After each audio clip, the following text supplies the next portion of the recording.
রোজার মাসের প্রতিটা রাতগুলোতে একটা আলাদা শান্তি রয়েছে। চারপাশে নিস্তব্ধ আর শান্তিপূর্ণ পরিবেশ। আমার তো বেশ ভালো লাগে। আসসালামু আলাইকুম এভরিওয়ান। আমার রোজার নতুন আরেকটি ব্লগ সিরিজে আপনাদের সবাইকে ওয়েলকাম জানাচ্ছি। আজকের ব্লগটা শুরু করলাম সেহরির একটু আগ মুহূর্ত থেকে। সেহরির জন্য রান্না করা বাকি ছিল। আর সেহরির রান্নাটা আমি নরমালি দিনের বেলা অথবা দিনে পসিবল না হলে ইফতারের পরপরই সেরে ফেলি। কিন্তু আজকে কোনোটাই সম্ভব হয়নি। কারণ আজকে আমার সারাদিন শরীর ভীষণ ক্লান্ত ছিল, এক ফোঁটাও এনার্জি ছিল না। এখন ডিম ভুনা করে নেব সেহরির জন্য, সাথে কিছু ভেজিটেবলস অ্যাড করে হালকা মশলা দিয়ে মাখা মাখা একটা ঝোল করব। আর শেষ রাতের জন্য অনেক ভ্যারাইটিস আইটেম কিছু করি না, যে কোনো একটা আইটেম করে থাকি, কারণ বাসায় সবাই তেমন ভ্যারাইটিস কিছুই খায় না, যে কোনো একটা আইটেম রাখে আর সাথে দুধ ভাত থাকে। এখন ফার্স্টে একটু গ্রিন টি বানিয়ে নিচ্ছি, কারণ রাতে ঘুম একদমই হয়নি, মাত্র 1.5 ঘন্টার মতো ঘুমিয়েছিলাম। সানান আজকে অনেক দেরি করে ঘুমিয়েছে, তো আমার আবার রান্নাও বাকি ছিল, তাই তাড়াতাড়ি উঠে পড়তে হয়েছে। আর আমি সেহরিতে এক এক সময় এক একটা খাই, কখনো রুটি, কখনো ওটস, বা কখনো স্মুদি, বা কখনো ভাত, এক এক সময় এক একটা, যখন শরীর আর মনের চাহিদা অনুযায়ী আর কি।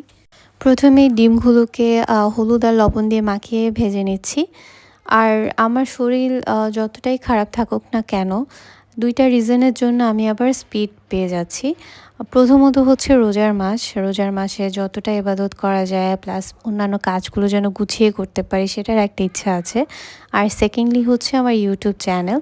তো আমি এবার আসলে ভিডিওগুলো দেওয়া শুরু করেছি একটা টার্গেট নিয়ে, যে আমি আমার কনসিস্টেন্সিটা মেনটেন করব। তো এই জন্য দুইটা রিজনই যখন আবার মনে পড়ে যায়, তখন আবার স্পিডটাকে গেইন করে ফেলি। তো ডিম ভাজাগুলো উঠিয়ে এখন হচ্ছে তেলের মধ্যে আমি একটু পেঁয়াজ, কাঁচামরিচ ভেজে নিয়েছি। তারপর কিছু ভেজিটেবলস কাট করে রেখেছিলাম, তো সেগুলো দিয়ে দিলাম। এর মধ্যে হালকা কিছু হলুদ আর সামান্য মরিচের গুঁড়া অ্যাড করে এটাকে কিছুক্ষণ ভাজবো। তারপর হচ্ছে একটু আদা রসুন বাটা দিয়ে দিব। মশলাগুলোকে দেওয়ার পর আবারও কিছুক্ষণ নাড়াচাড়া দিয়ে অল্প আঁচে কষিয়ে নেব। তারপর এর মধ্যে পানি অ্যাড করে নেব। সবজিগুলো যখন সেদ্ধ হয়ে আসবে, তারপর ওখানে ডিমগুলো দিয়ে দিব। অল্প মশলা দিয়ে রান্না করলেও খেতে কিন্তু বেশ ভালোই হয়, আপনারাও ট্রাই করতে পারেন। তো এখন আপনাদের সাথে একটা জিনিস শেয়ার করি। আমি একটা দোয়ার ভিশন বোর্ড বানিয়েছি। রহমতের প্রথম 10 দিনের জন্য এই দোয়াগুলো আমি বেশি বেশি পড়ার ট্রাই করব। আর এছাড়াও তো নর্মাল আমরা অনেক জিকির করে থাকি, কিন্তু এই দোয়াগুলো আমি অ্যাডিশন করেছি। আর এটা আমি রান্নাঘরের ফ্রিজের ম্যাগনেটের মতো করেই লাগিয়ে রেখেছি, কারণ যেহেতু দিনের বেশিরভাগ সময়ই রান্নাঘরে কাটানো হয়, আর এই দোয়াগুলো যেন আমার চোখের সামনেই থাকে, এই জন্য। তো আমার ডিম ভুনা রান্না শেষ। এখন লাস্টের দিকে একটু কাসুরি মেথি দিয়ে দিয়েছিলাম, এতে করে ফ্লেভারটা বেশ ভালোই লাগে। আর হচ্ছে একটু লবণ কম পড়েছিল, লবণ অ্যাড করেছি। তো নামাজের দোয়া শেষ করে আসলাম, হাতে এখনও কিছুটা সময় ছিল সেহরির জন্য। তো তাই ভাবলাম যে একটু হালকা পাতলা ডেকোরেশন করে নিই। আমার কাছে স্টকে এই লাইট আর দুইটা আর্টিফিশিয়াল লিফের লাইন ছিল, তাই ভাবলাম যে একটু ডেকোরেশন করি। আর যখনই বাসা ডেকোরেশনের ইচ্ছা হয়, তখনই এনার্জি লেভেল যেন একদম 100% বুস্ট আপ হয়ে যায়। আমার আসলে বাসা ডেকোরেশন করতে অনেক অনেক বেশি ভালো লাগে।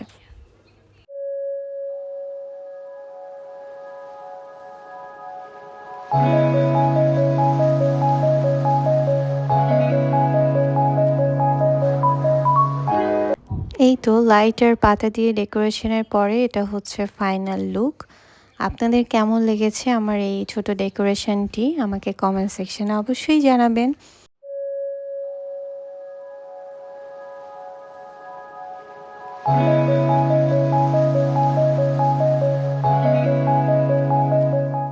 আজকের ইফতারের মেইন হাইলাইট হচ্ছে চিংড়ি মাছের চপ। তো আমি এখানে 10-12টা গলদা চিংড়ির পিছনের লেজের অংশটা কিছু অংশ কেটে রেখেছি পরবর্তীতে ডেকোরেশনের জন্য, আর বাকি অংশ খোসা ছাড়িয়ে ভালোভাবে ধুয়ে ব্লেন্ডারের মধ্যে ব্রেড ক্রাম্ব, একটা ছোট গাজর, ক্যাপসিকাম, টমেটোর সস, কিছু পরিমাণ সয়া সস, তারপর লেবুর রস, গোলমরিচের গুঁড়ো, কয়েক টুকরো আদা, কয়েক টুকরো রসুন, কাঁচামরিচ আর স্বাদমতো লবণ এবং কিছু পরিমাণ ধনেপাতা দিয়ে একসাথে ব্লেন্ড করে নিয়ে তারপর ভেজে নিয়েছি ব্রেড ক্রাম্ব আর ডিমের মধ্যে চুবিয়ে। আলহামদুলিল্লাহ, আল্লাহর কাছে অনেক অনেক শুকরিয়া আমাদেরকে আরও একটি রোজা পূর্ণ করার তৌফিক দেওয়ার জন্য। আল্লাহর কাছে আরও দোয়া করছি যেন আমাদের সবার রোজা আল্লাহ কবুল করে নেন, আমিন।